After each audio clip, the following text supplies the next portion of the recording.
संसद में एक बार फिर से बवाल छिड़ गया है। संसद में चेहरा दिखाने को लेकर बवाल छिड़ा है। दरअसल राष्ट्रपति के अभिभाषण के दौरान संसद में राहुल गांधी को कितनी बार दिखाया गया, नरेंद्र मोदी को कितनी बार दिखाया गया, संसद में जब विपक्ष के सांसद बोलते हैं उनको कितनी बार दिखाया जाता है टीवी स्क्रीन पर, इस बात को लेकर कांग्रेस ने सवाल उठाया है। इमरजेंसी जब लगी थी उस इमरजेंसी पर राहुल गांधी और पूरी कांग्रेस को लगता है कि वो गलत फैसला था इंदिरा गांधी का। इंदिरा गांधी के इस गलत फैसले को लेकर सभी लोगों ने उसके लिए माफी मांगी। ये कांग्रेस का कहना है। कांग्रेस के इमरजेंसी गलत था, ये बात खुलकर कांग्रेस के नेता कह रहे हैं। लेकिन अब जो इमरजेंसी अघोषित लगी हुई है वो कैसे जायज है, ये कांग्रेस के नेता पूछ रहे हैं कि जायज यह कैसे हो गया। दरअसल कांग्रेस पार्टी के तरफ से बार बार कहा जा रहा है कि संसद के अंदर 18वीं लोकसभा के अंदर राहुल गांधी ने एक अच्छी शुरुआत की विपक्ष की भूमिका में, कि जो सदन है वो सत्ता और विपक्ष की बातों को सुनकर चले। इसके लिए राहुल गांधी ने पहल की, सबसे पहले हाथ बढ़ाया। लेकिन क्या हुआ, स्पीकर का चुनाव होते ही स्पीकर ने सबसे पहले इमरजेंसी की बातें लाकर सदन के अंदर मौन खड़ा करा दिया सबको। और उसके बाद क्या हुआ, राष्ट्रपति के अभिभाषण में भी इमरजेंसी की चर्चा लिखी गई है।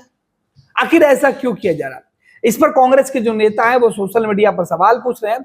और कांग्रेस में 73 बार नरेंद्र मोदी का चेहरा और मात्र 6 बार राहुल गांधी के चेहरा दिखाने पर भी टीवी स्क्रीन पर बवाल मचा हुआ है।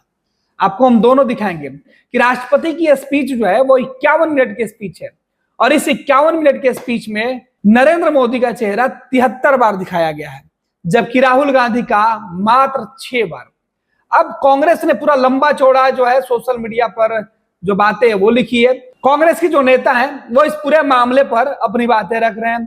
कहा जा रहा है कि बीजेपी से बड़प्पन की उम्मीद करना ही बेईमानी है, नरेंद्र मोदी से बड़ा दिल दिखाने की अपेक्षा करना बेवकूफी है।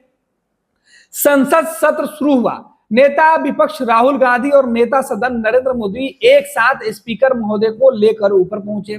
एक नई शुरुआत की पहल खुद राहुल गांधी ने पहले हाथ बढ़ाकर की। नेता प्रतिपक्ष के रूप में सदन में उनका पहला वक्तव्य बेहद ही उम्दा था। धीर गंभीर बात, हिंदुस्तान के लोगों के प्रतिनिधित्व की बात करते हुए विपक्ष की आवाज को जगह दिए जाने की पुरजोर पैरवी की। यहां से अगर बीजेपी चाहती तो एक अच्छी पहल हो सकती थी, लेकिन छोटे मन के लोगों से बड़ी बातों की उम्मीद करना ही गलत है।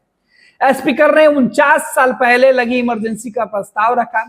फिर 27 जून को राष्ट्रपति ने सरकार द्वारा लिखित अभिभाषण में भी 25 जून 1975 की इमरजेंसी का जिक्र कर दिया। पुराने घाव कुरेदने से क्या हासिल होगा, इमरजेंसी का निर्णय गलत था, इसमें कोई दो राय नहीं है।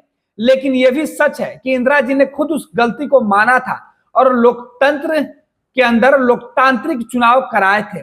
यही नहीं, इमरजेंसी से कोई वास्ता न होने के बावजूद स्वयं राहुल गांधी ने एक गलती बताया था और ऐसा कभी दोबारा न हो, इसलिए वो संविधान को हर हाल में सुरक्षित रखने के लिए प्रतिबद्ध है। लेकिन अब छेड़ ही दिया है तो कुछ सवाल भी पूछ लिया जाए। पहला सवाल, एक ही सत्र में करीब 146 विपक्षी सांसदों को लोकसभा से निलंबित करना, क्या यह इमरजेंसी नहीं है? दूसरा, विपक्षी सांसदों के माइक बंद कर देना, क्या यह इमरजेंसी नहीं है? तीसरा, राहुल गांधी के 14 मिनट के भाषण में 11 मिनट ओम बिरला की शक्ल दिखाना, क्या यह इमरजेंसी नहीं है?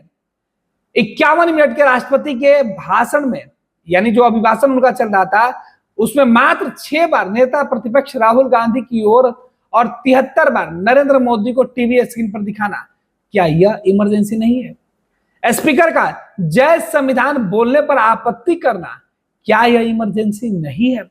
जबरन काले कृषि कानून, सीएए, भारतीय नागरिक सुरक्षा संहिता 2023, भारतीय न्याय संहिता 2023 और भारतीय साक्ष्य अधिनियम 2023 पास कराना, क्या यह इमरजेंसी नहीं है? सिर्फ वॉइस वोट से कानून को पारित कराना, लोकसभा में 35% विधेयक 1 घंटे से कम समय में पारित कराना और मात्र 16% बिल को पार्लियामेंट के स्टैंडिंग कमेटी के भेजना, क्या यह इमरजेंसी नहीं है? सांसद के प्रांगण से छत्रपति शिवाजी महाराज, महात्मा गांधी और बाबा साहब की प्रतिमाओं को बिना विपक्ष से चर्चा किए बियाबान में डाल देना, क्या यह इमरजेंसी नहीं है?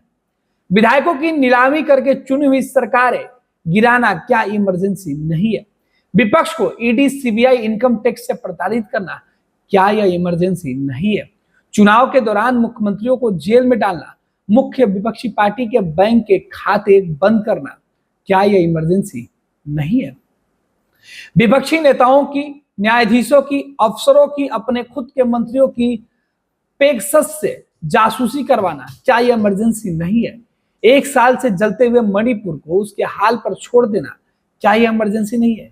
चीनी अतिक्रमण से आक्रोशित लद्दाख की अनदेखी करना, क्या यह इमरजेंसी नहीं है? किसानों की 1.25 साल तक दिल्ली के सरहद पर छोड़ देना, जिसमें 750 किसानों की शहादत हो गई, क्या यह इमरजेंसी नहीं है?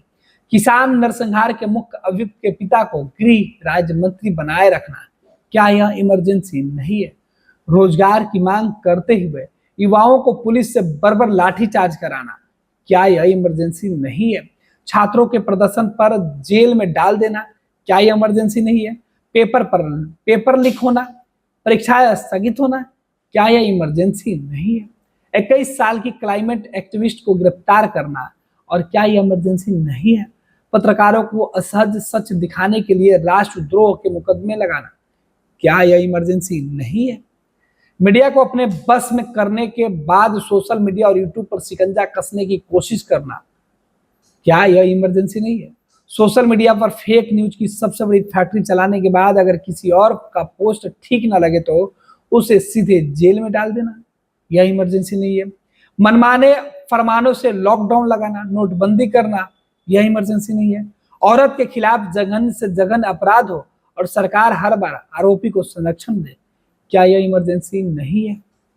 ये सीधे तौर पे सवाल पूछे जा रहे हैं कि आखिर ये इमरजेंसी नहीं तो फिर और क्या है? वो भी वो चीज जब खुद कांग्रेस ने अपनी गलती मानी, इंदिरा गांधी ने अपनी गलती मानी कि इमरजेंसी लगाना गलत था, उसकी चर्चा संसद में करना, क्या यह इमरजेंसी नहीं है? इधर राष्ट्रपति के अभिभाषण का वो वीडियो 51 मिनट के वीडियो में सीधे तौर पर नरेंद्र मोदी को 73 बार और राहुल गांधी को 6 बार दिखाया जाना भी सवालों के घेरे में।